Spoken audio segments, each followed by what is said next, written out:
판결의 효력 중에 기판력 부분에 시적 범위, 그다음에 객관적 범위, 주관적 범위 이런 검토를 하는데 아예 모의 시험 문제를 한번 보도록 하죠. 모의 시험 문제가 여러분이 인터넷에 접속해서 언제적 모의 시험이냐면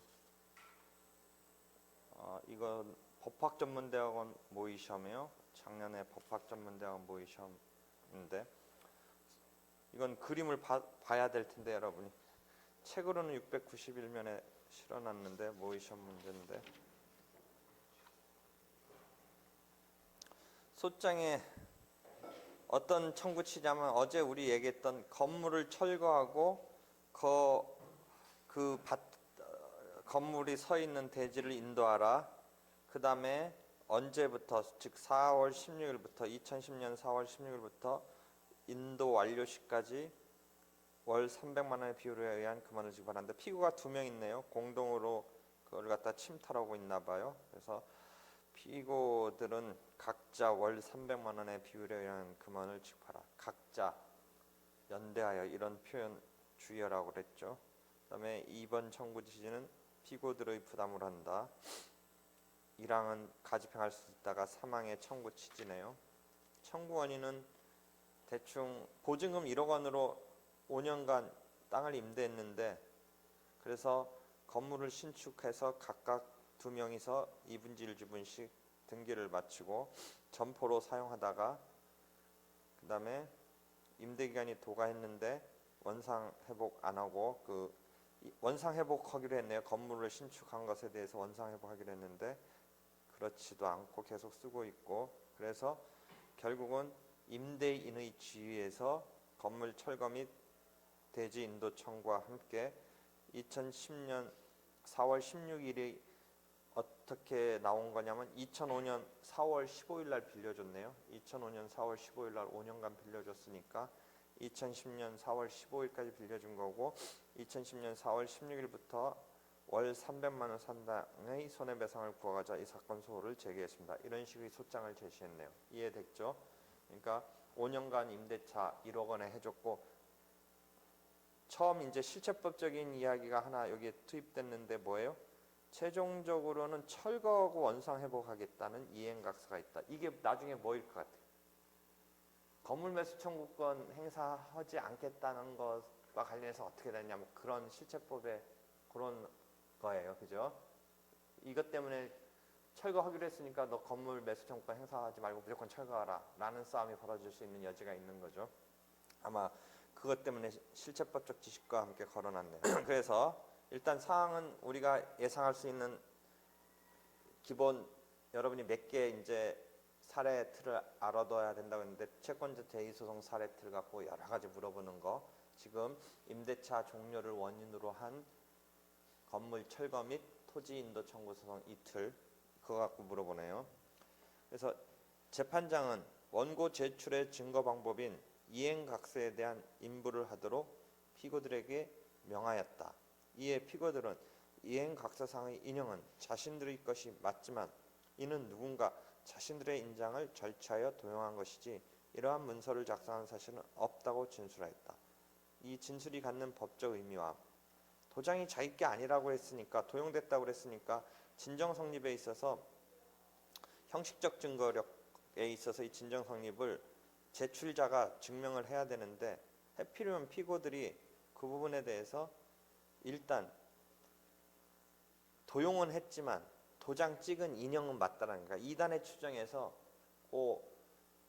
1단계에서 도장이 찍은 게 인형이 맞으면 이제 의조됐느냐 안 되느냐 문제 있지만 그게 자기 의사로 찍은 것으로 일단 추정되고 그렇게 된다면 사문서의 진정성립이 추정된다. 그 2단의 추정의 그런 과정에서 의조됐다고 했으니까 그렇다면 제출자가 그 명의 작성자가 의사로 작성했는지를 증명을 해야 되는데 여기서 다만 한편 인형은 자신들의 것이 맞다고 한 것에 대해서 자인을 했어요. 그러니까 인정을 해버렸네요. 맞다고. 그랬을 때 이 번복할 수 있는지 묻는 건데 그러니까 형식적 증거에 의해서 계속 우리가 반복되는 건데 자백하고 나서 취소, 번복할 수 있겠느냐 그 질문이네요. 그래서 그걸 적절하게 써주면 되겠죠.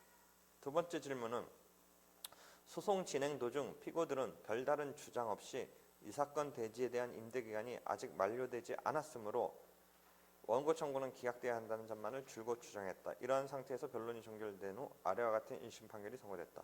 보통 이제 건물 매수 청구권을 적극적으로 행사하지 않고 일단 임대차 기간이 아직도 존속한다든지 갱신됐다든지 하면서 임대차 자체가 종료로 내가 반환할 필요 없다 정도의 싸움만 계속 해냈지, 그게 패소 단계로 들어가는 거니까 건물 철거라는 거가 이제 등장한다 개념에서 건물 철거는 아직 내세우지 않고 임대 기간이 만료되지 않았으므로 원고 청구는 기각돼야 된다라는 주장만 했고, 또 한편 보증금을 지금 1억 원을 건네준 거가 있기 때문에 토지를 반환하려면 반대급부인, 그러니까 반대 상환 동시 상환해야 되는 임대차 보증금을 반환해야 된다는 것을 항변으로 변론주의 틀에서 주장을 하고 나서 상환이행 판결이 내려져야 되는데 이 주장을 지금 안 한 거죠. 그러니까 우리가 보통은 단순 이행 청구에 대해서 임대차 종료의 경우는 피고가 방어 방법으로서 금 줘야 된다라면 보증금 내놔라 하면 또 원고가 다시 재항변으로서 뭐예요?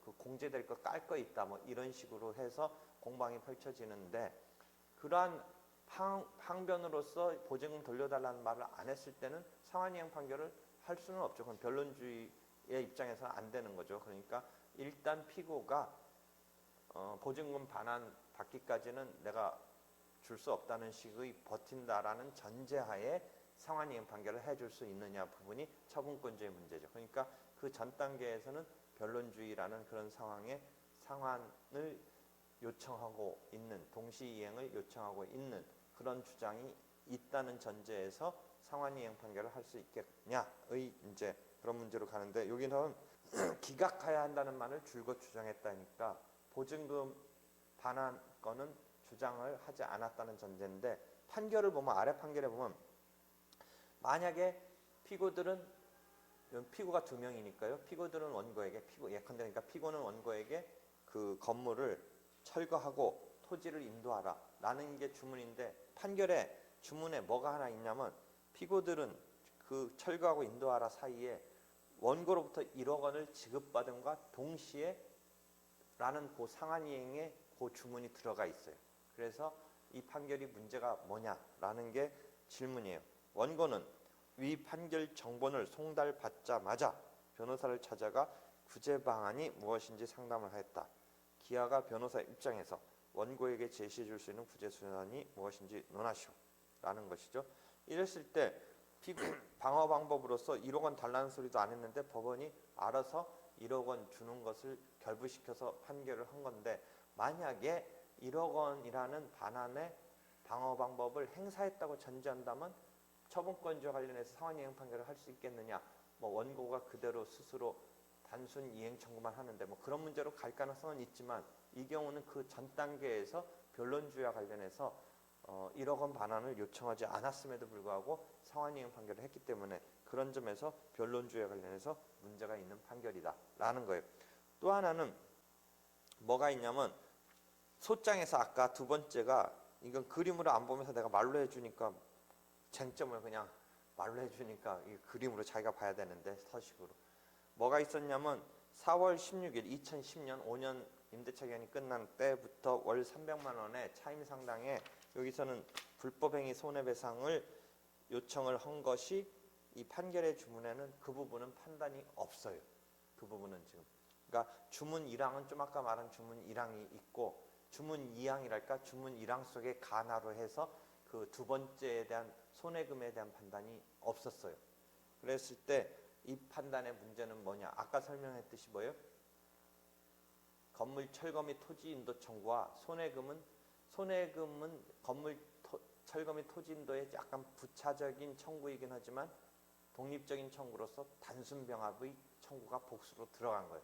복수로 단순병합의 청구가 들어갔는데 그 중에 일부가 누락된 거예요. 그럼 이 관계는 단순병합 관계는 일부 판결을 할 수 있다 없다? 할 수 있어요. 예비적 병합이나 선택적 병합의 경우에는 일부 판결을 함부로 하면 안 되겠죠. 두 개가 뭔가 연결되면서 판단을 해야 되니까. 그런데 순수한 단순병합은 사실상 요 경우는 근데 조금 어떻게 본다면 아주 독립적이지는 않아요. 건물 인도가 돼야 된다라면 불법 점거, 불법 점유가 어떻게든 조금씩 연결되지 전혀 동떨어진 것 같은 건 아닌데 하여튼 단순병합의 경우는 일부 판결을 할 수 있다는데 그래서 여러분이 그 책을 좀 더 자세히 보면 단순병합 속에서도 일부 판결을 할 수 있다라는 게 일반론인데 단순병합 중에서도 뭔가 두 개가 단순병합 이대 관련이 있는 병합일 경우는 하면 안 된다는 입장도 있을 수 있어요. 무슨 말인지 알겠어요? 이런 것처럼은 뭐냐면 이게 두 개가 딱 분리돼서 잠부 판결로 나간다든지 이런 경우에 추가 판결로 나간다든지 했을 때 그 뒤에 판단과 앞에 판단이 매끄럽지 못할 가능성이 있는 거죠. 손해금은 인정 안 되면서 인도는 인정된다든지 인도가 인정되면 불법 점유랄까 이런 상황이 자연스럽게 연결돼서 어떤 사용료 내줘야 된다 이런 게 이렇게 전혀 동떨어진 건 아니라는 거죠. 그러니까 그런 점에서 여러분이 혹시 교과서 보다 보면 단순병합도 일부 판결을 할 수 있다라고 단도직적으로 하는 부분에 잘 보면 단순병합 속에서도 뭔가 서로 간에 조금 관련성이 있는 것은 함부로 일부 판결을 하면 안 된다. 뭐 이런 뉘앙스의 그런 문장들도 있는 거예요. 이게 굳이 그런 쪽에 뭐 따져서 뭔가 연관성이 있다라고 보여지는 있는 이런 상황이죠. 이해되겠어요? 근데 일반적으로 단순병합은 일부 판결을 할 수 있는 것을 전제로 한다면 이 경우에 법원이 의식적으로 지금 건물 철거 및 토지 인도만 판단을 해주고 실제 손해금은 좀 뭔가 나중에 판단하겠다라고 했으면 잠부 판결로 해주면 되는데 그런 것 같지는 않고 단순한 재판의 누락이라면 추가 판결로 해줘야 된다 이런 이야기죠. 그랬을 때 그런 상황까지 이해를 하면 되겠죠. 그 다음에 3번은 의 문제 2에서 제시된 1심 판결에 대해서 당사자들 모두를 항소를 제기하지 않아 그대로 확정되었다고 가정한 상태에서 원고 갑은 확정 판결에 의해서 집행을 하고자 하였으나 피들이 2011년 3월 31일 이 사건 건물의 일부를 정에게 임대해 주었다는 사실을 뒤늦게 알았다. 2011년 3월 30일이 의미가 있는 게 뭐냐면 그 판결문에 보면 변론 종결일이 나와요. 판결문에 보면 당사자 다음에 변론 종결일과 판결 선고일이 나와요. 변론 종결일이 2011년 3월 22일로 거기 판결문에 나오고 있어요. 그럼 2011년 3월 22일 날 변론 종결일과 지금 제3자인 정에게 판결문에 나오는 을로부터 정에게 실은 을과 병이니까 두 명이 같이 이 토지를 빌렸으니까 제3자는 정이라고 표현됐네요. 피고가 을병이 되니까. 그래서 변론 종결일 이후인 2011년 3월 31일 정에게 건물의 일부를 임대해 주었다는 사실을 뒤늦게 알았다.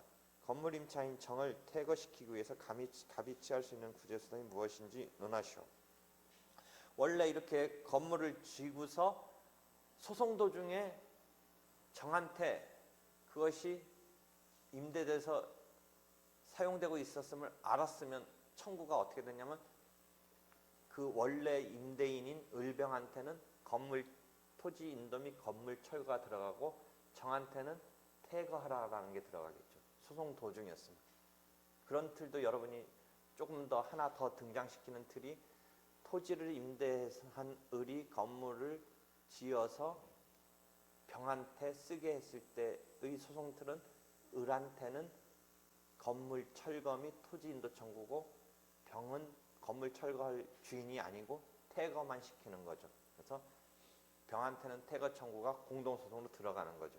근데 이 경우는 지금 변론 종결일 이후에 나왔으니까 이 상황은 지금 상황이 끝나고 나왔으니까 별도로 지금 쓰고 있는 정한테 퇴거 청구를 할 수도 있지만 기존 철거 청구를 이 정한테 판결받은 것이 확정된 걸 어떻게 쓸 수 없겠느냐의 문제가 변론 종결 후에 승계인의 문제로 들어가요. 그러니까 을병으로부터 공동으로 땅을 임차해서 건물을 신축했던 을병으로부터 현재 쓰고 있는 정을 상대로 해서 이제 변론 종교로의 승계인으로 볼 거냐 말 거냐 문제인데 그게 결국 우리가 기판력의 주관적 범위에 대해서 앞에서 쭉 설명했던 것인데 원고의 청구가 지금 요거는 임대차 종료에 기한 것이니까 채권적 청구권으로서 대사인적 효력밖에 없다면 일단 그 점에 있어서 청구권 자체로 볼 때는 종결 후에 승계인의 범주에서 벗어나게 돼요. 그렇죠? 그런 상황에 대한 설명을 쭉 하면서 218조 1항의 변론 종결 후의 승계인 이런 문제를 살펴보아야 하겠죠. 그래서 그런 문제까지 한번 생각해 보면 되겠어요. 이렇게 요 사례 때문에 우리가 일부 판결, 그 다음에 재판의 누락, 그 다음에 변론 종결 후의 승계인 이런 것 등을 물어본 그런 문제였음을 알 수가 있네요. 그래서 다시 돌아와서 이제 기판력에 대해서 조금 더 설명했던 것만 확인하고 넘어갈게요. 기판력에 있어서 시적 범위에서 문제가 됐던 게 이제 취소 해제 사유가 종결시 이후에 의사표시를 했을 때 차단된다. 상계 차단되지 않는다. 청구 이의소 가능하다. 이의 사유가 된다. 건물 매수 청구권 행사 가능하다. 그 다음에 아예 건물 매수 청구권 행사의 바탕을 둔 매매대금 청구로 들어갔을 때는 아예 별개의 소송물로서도 볼 수도 있다. 그러니까 시적 범위 문제가 아닐 수도 있다. 만약 매매대금 지급 청구로까지 화했다면 그런 이야기가 시적 범위에 관해서 문제가 되고 시적 범위 그 자체는 아니지만 관련된 게 앞에서 한 번쯤 말했던 252조의 정기금 지급을 명한 판결에 대한 변경해소라는 조문도 관련해서 이해해 보면 되겠죠. 그래서 정리됐고요. 시적 범위에 대해서는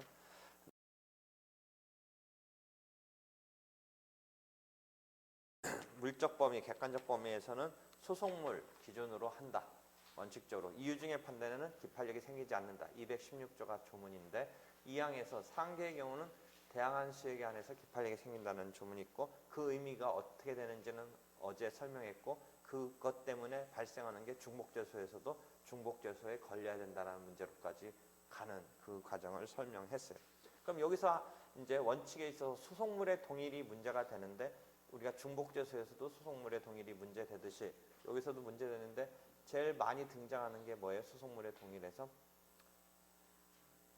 소유권 이전 등기가 전전해서 마지막 어떤 사람까지 갔는데 애초에 그 넘어간 게 원인 무효이기 때문에 을, 병, 정으로 간 단계에서 갑의 입장에서 원인 무효로 이 찾아오려고 할 때는 각각의 사람을 대상으로 통상의 공동소송으로 각 말소 등기하라 라고 해야 되는데 다이렉트로 마지막 사람한테 찾아올 수 있는 길은 진정명의 회복으로 원인으로 한 이전 등기 청구로도 해올 수 있다. 그런데 앞에 각 말소 등기 청구에서 만약 패소해서 확정됐는데 이제는 마지막 사람을 대상으로 진정명의 회복을 원인으로 한 이전 등기 청구 소송을 냈을 때 어떻게 했냐가 문제가 됐었는데 2001년인가에 전원합의체 판결이 한번 나왔죠. 그 경우에 종전에는 말소 등기 청구, 이전 등기 청구가 소송물이 틀리기 때문에 그 점에 있어서 기판력이 걸리지 않는다라고 했었었는데 2001년 9월 20일 선고 전원합의체 판결에 있어서는 99-37894 전원합의체 판결에 있어서 실질적으로 동일한 소송물이다.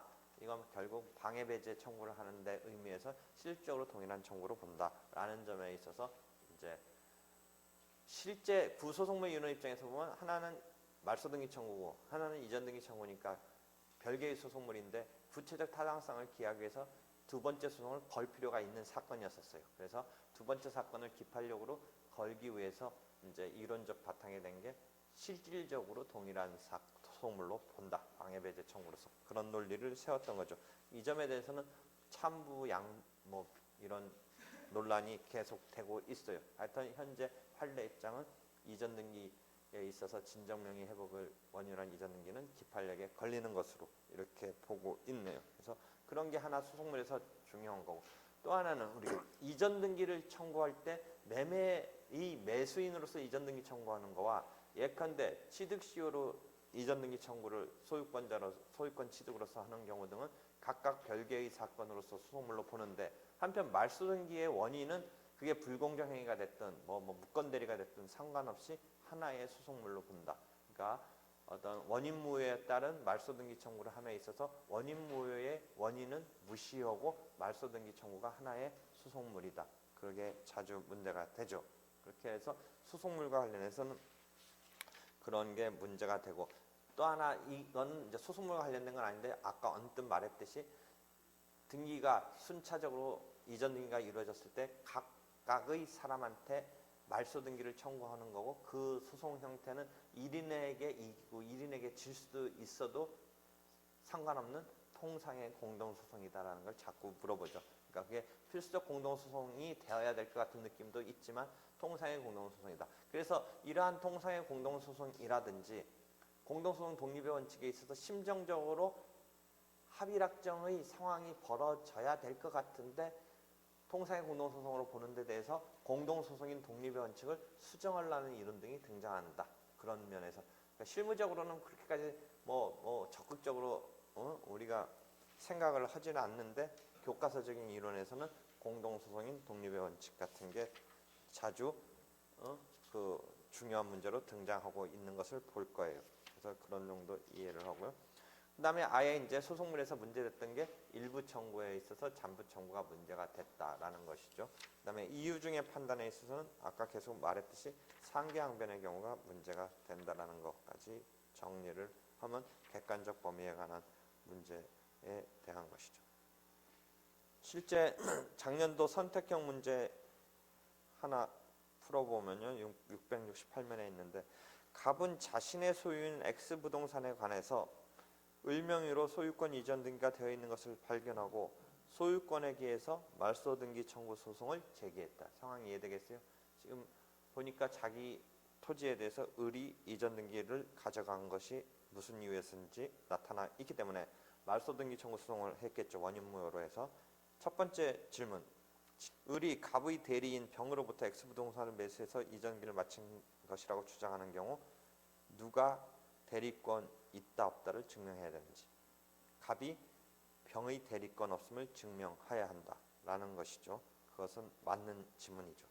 그러니까 을이 너의 대리인을 통해서 내가 샀는데 라고 얘기한다면 갑이 그 대리인으로 말하고 있는 사람의 대리권이 없다라는 것을 증명을 해야겠죠. 왜냐하면 그것은 을한테 등기가 간 이상은 등기에 대해서 일단 추정해줘서 갑이 등기가 간 것이 뭔가 원인이 없다라는 것을 증명, 주장해야 되는 것이 일환으로서 그쪽이 대리인을 통해서 넘겨받았다라고 하니까 그 대리인이 무권 대리인이라는 것을 갑이 원고 측이 증명을 해야 한다. 대리권 없음을 증명해야 한다. 그런 지문이고 맞는 거죠. 이 갑이 을의 등기 원인을 증명하는 서면인 매매계약서가 의조된 사실을 증명한 경우 을은 적법한 등기 원인의 존재를 증명해야 한다라는 것이죠. 그래서 맞는 것이죠. 그래서 등기 원인을 증명하는 서면인 매매계약서가 의조돼서 너가 의조 서류로 넘겨간 거다라고까지 증명했으니까 을은 이제 안 뺏기려면 자기 나름대로 적법한 등기 원인의 존재를 증명해야 되죠. 세 번째 지문은 갑이 변론을 통해서 자신이 소유자라는 주장을 하자 을이 이를 인정하는 진술을 한 경우 그 진술을 갑의 소유권의 내용을 이루는 사실에 대한 것으로 봐 자백의 구속력을 인정할 수 있다. 이게 아까 말한 뭐예요? 소유권자라는 것에 대해서 사실에 대한 것이 아니고 이런 법률적 어떤 소유권이라는 개념에 대해서 인정을 한 거니까 이게 권리자백적인 내용에서 재판상 자백같이 취급해 줄 수 있는 그런 대표적인 사례죠. 그러니까 소유권 주장을 하자 을이 인정하는 취지의 진술을 한 경우 이게 자백의 구속력을 인정할 수 있는가. 만약에 그게 법률상 주장에 대한 자백인 경우는 구속력이 없는 거죠. 그럼 법원이 알아서 적용해서 판단할 일인데 이 경우는 사실상의 주장에 대한 자백과 마찬가지로 권리자백의 이런 측면에서 자백의 구속력을 인정하는 상황이죠. 네 번째 지문은 갑으로부터 정을 거쳐 을명의로 순차 소유권 이전 등기, 그러니까 중간에 정이 한번 껴있다 이런 상황이네요. 을한테 지금 간 과정에 정이 한번 있었는데 갑은 정과 을 전원을 피고로 삼아야 하고 그렇지 않을 경우에는 소의 이익을 인정할 수 없어 부적합한 소송이 된다. 요게 좀 아까 설명한 거예요. 순차 정, 을이 있으면 여기는 통상의 공동소송 관계지 필수적 공동소송 관계는 아니다. 그 지문이죠. 그래서 전원을 피고로 삼아야 하는 건 아니죠. 통상의 공동소송이니까. 그래서 틀린 지문이고 이걸 잡아내면 되겠네요. 나머지 5번째 지문은 갑이 말소등기 청구 소송에서 패소 확정 판결을 받은 후 을을 상대로 진정명의 회복을 원인으로 한 이전 등기 청구 소송을 제기한 경우 청구 취지가 다르더라도 그 소송물은 실질상 동일하므로 기판력에 저촉된다. 좀 아까 말한 2001년도 전원합의체 판결의 판단 내용에 그대로 그 표현을 따온 것이죠. 그러니까 맞는 지문이고 틀린 지문을 골라라는 아까 통상의 공동소송으로 볼 것에 대해서 반드시 모두를 피고로 삼아야 된다는 점에서 틀린 4번째 지문이 정답이 되는 것이죠. 이해하겠죠? 그래서 그런 것이고요. 그다음에 상계의 경우에 있어서 문제가 된다라는 걸 계속 이야기했던 거가 기판력의 객관적 범위에서 문제가 되는 거고요. 그다음에 주관적 범위에 대해서는 계속 설명을 해왔기 때문에 다시 설명 안 했는데 저번 때 것만 다시 확인해 볼게요.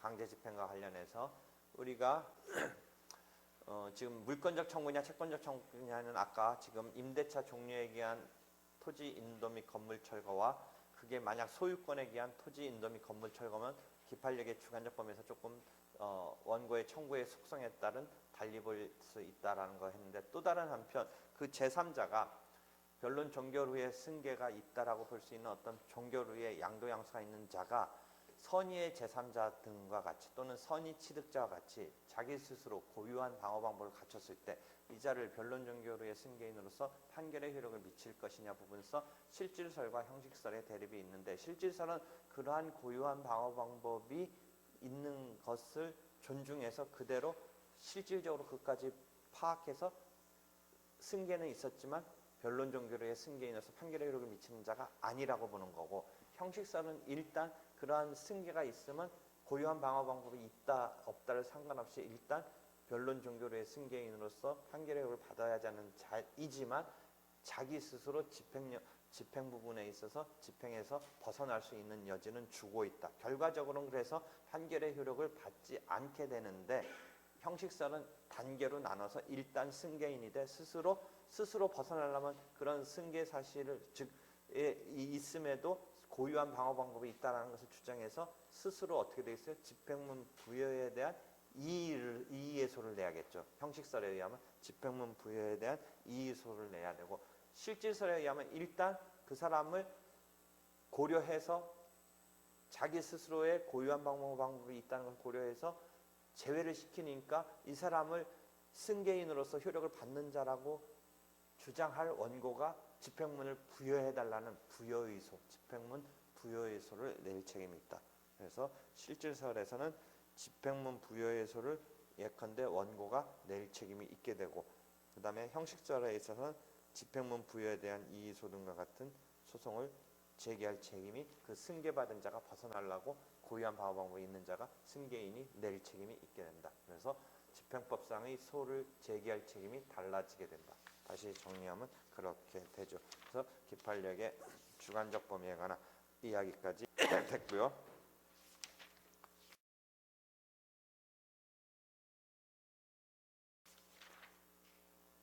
그 다음에 이제 판결의 효력과 관련해서 마지막 나오는 게 판결의 편치라는 부분이 있어요. 우리가 자백 간주적인 방법 또는 공시송달 등의 방법으로서 판결의 편치가 있을 수 있고 그 편치된 판결에 대한 구제수단 즉 판결의 편치 결과 확정된 판결에 대한 구제수단에서 등장할 수 있는 게 재심과 또는 소송행위의 추후 보완 이런 등등이 있는데 그 구제수단이 어떻게 될 건지까지 여러분이 정리를 하면 되겠죠. 그게 공시송달의 경우에 있어서의 방법을 취했을 때는 451조 1항 11호에 그런 공시송달적인 방법을 인위적으로 작출해서 받은 판결에 대한 구제수단으로서의 재심 사유가 있어요.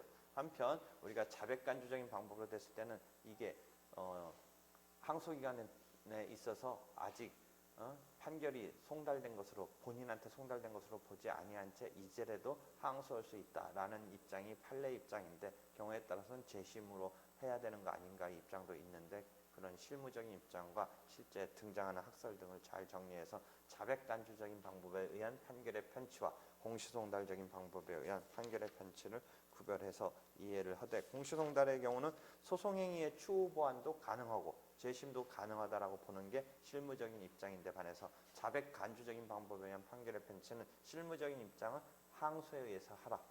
재심보다는 항소에 의해서 하라는 입장인 것이죠.